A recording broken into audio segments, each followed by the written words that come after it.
اللہ الرحمن الرحیم ان اللہ بے شک اللہ لا یغفر اللہ نہیں بخشتا ان یشرکا یہ کہ شریک ٹھہرایا جائے بھی ساتھ اس کے وہ یغفر اور وہ بخش دیتا ہے ما دون ذالک جو اس کے علاوہ ہوتا ہے لمن یشاء بخش دے گا جو اس کے علاوہ ہے لمن یشاء جس کے لیے چاہے گا. اللہ نے یہ نہیں کہا کہ بخش دوں گا, اللہ نے وعدہ نہیں کیا. اللہ فرماتے ہیں کہ شرک کو اللہ معاف نہیں کرتے. شرک کیا ہوتا ہے؟ جو چیز اللہ کر سکتا ہے اس کے برابر کسی اور بندے کو ٹھہرا دینا, اس کے برابر کسی بزرگ کو لے آنا, اس کے برابر کسی ولی کو لے آنا, وہ شرک میں آتا ہے کہ یہ کام وہ کر سکتا ہے. ایسے ہی ہے, ایسے ہو رہا ہے. اللہ فرماتے ہیں کہ اللہ شرک نہیں معاف کرتا ان یشرک بھی کہ اس کے ساتھ شریک ٹھہرایا جائے و یغفر ما دون ذالک لمن یشاء ہاں وہ بخش دے گا اس کے علاوہ کوئی گناہ ہوگا تو جس کے لیے چاہے گا بخش دے گا. اور ضروری نہیں کہ بخش دے, وہ اللہ کی مہربانی ہوگی کہ اللہ بخش دے.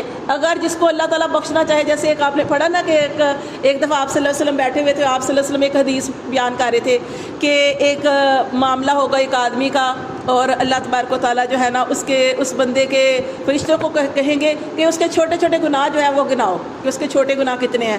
وہ بندہ اس وقت بہت ڈر رہا ہوگا کہ گناہ جو ہے اس کے, کیونکہ اب اس کے گناہ جو ہے گننے شروع کیے جائیں گے. تو اس کے گناہ جب گننے شروع کیے جائیں گے تو جب گناہ گنے جائیں گے, اللہ فرشتے کہیں گے اللہ اس نے فلاں گناہ بھی کیا, فلاں گناہ بھی کیا, فلاں بھی کیا. اللہ تعالیٰ اس وقت بڑا مہربان ہوگا, لیکن اللہ سب کے اوپر نہیں ہوگا. وہ جس کو اللہ چاہے پکڑ لے, جس کو چاہے چھوڑ دے. اب اللہ تعالیٰ اس بندے پہ اوپر مہربان ہوں گے اور اللہ تعالیٰ کہیں گے کہ یہ اس کے سارے گناہ میں نے بخش دیے اور گناہوں کو نیکیوں میں بدل دیا, گناہوں کو نیکیوں میں بدل دیا, میں نے اس کے سارے گناہ بھی معاف کر دیے. وہ بندہ بڑا خوش ہوگا اور وہ کہے گا کہ اللہ ابھی تو میرے بڑے بڑے گناہ بھی باقی ہیں.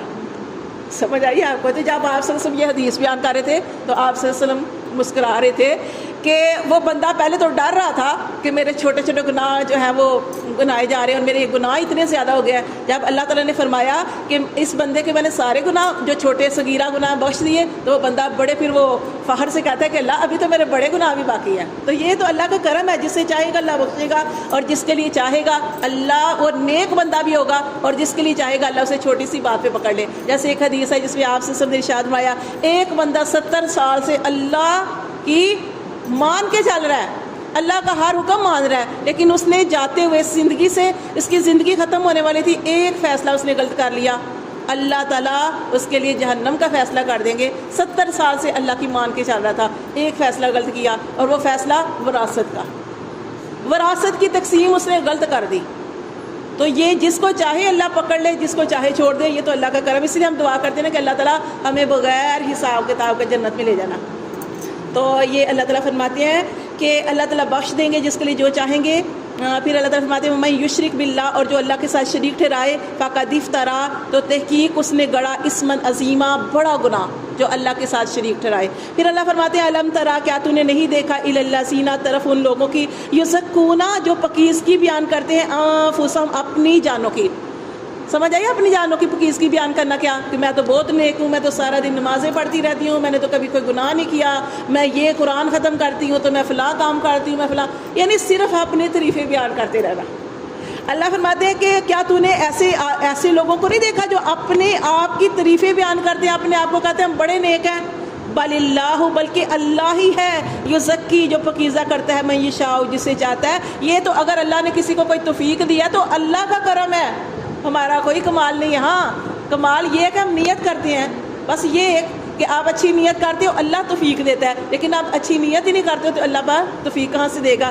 اللہ فرماتے ہیں ہاں کہ اللہ ہی کی ذات ہے یزکی جو پکیزہ کرتی ہے من یشاء جسے چاہتی ہے. ولا یسلمون فتیلا اور تم ظلم نہیں کیے جاؤ گے فتیلا ذرا برابر, تل برابر, تل دیکھا آپ نے چھوٹا سا جو تل ہوتا ہے, تل برابر بھی تم ظلم نہیں کیے جاؤ گے. کیا مطلب کہ جو بھی تم اچھا یا برا کرتے ہو قیامت والے دن اللہ تعالیٰ تمہیں اس کا اجر یا اس کا سزا جو ہے وہ اللہ تعالیٰ دے گا. اور ایک اور چیز ہے اس کے اندر کہ جیسے ہم کسی کا نام ایسا رکھ دیتے ہیں کہ جس سے مطلب بنے کہ یہ نیکی ہے.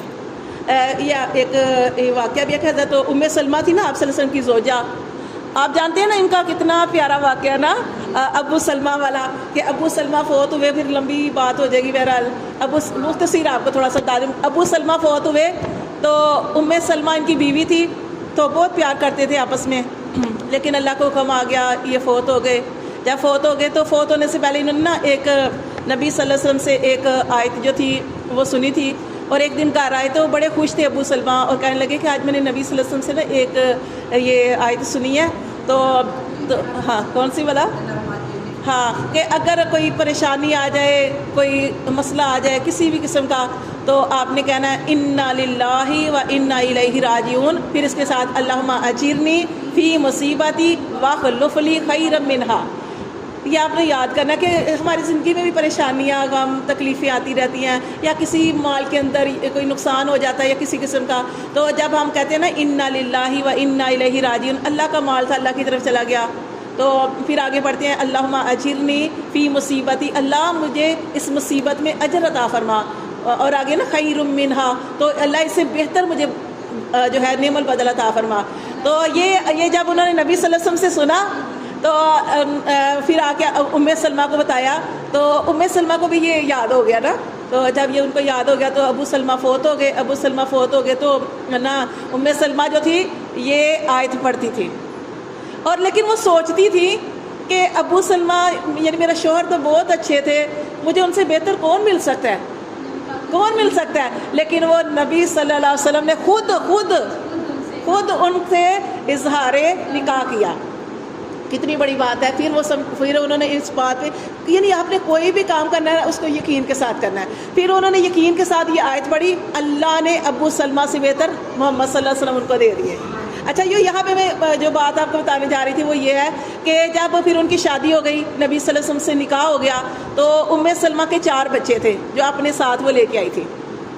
آپ سے انہوں نے کہا تھا جب نکاح ہونے سے پہلے کہ اللہ کے رسول مجھے تو کوئی اعتراض نہیں ہے نکاح پہ، لیکن میرے 4 بچے ہیں، تو آپ نے فرمایا تیرے بچے میرے بچے ہی ہیں، ٹھیک ہے نا۔ تو پھر جب نکاح ہوا تو 4 بچے وہ ساتھ آئے تھے، 4 بچے آئے تو ان میں ایک جو بیٹی تھی نا اس کا نام تھا برہ۔